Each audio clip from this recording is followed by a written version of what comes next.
ভালোভাবে কষে গেছে। এখন আমরা গরু গোশত দিয়ে দিচ্ছি। সুন্দর করে আস্তে আস্তে একটু করে নাড়বেন যেন মশলাটা ভালোভাবে মিশে যায়। তো আশা করি সবাই বুঝতে পারছেন। এই যে আমরা গরু গোশত দিয়ে দিচ্ছি। এখন ভালোভাবে নেড়ে চেড়ে মশলাটা যেন ভালোভাবে গোশতগুলোর মধ্যে পৌঁছায়।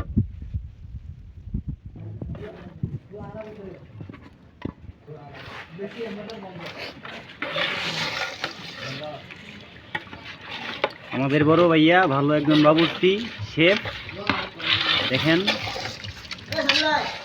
এটা কি ফাঁক হচ্ছে ভাইয়া? ভাইয়া এটা হবে তেহারি। তেহারি? জি।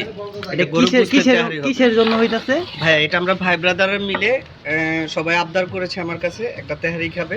তো আমার বড় ভাই আমার সহযোগিতায় আছে এবং আমরা সম্মিলিতভাবে আমরা আর কি একটা তেহারির আয়োজন করেছি। এখন এই যে দেখতেই পাচ্ছেন।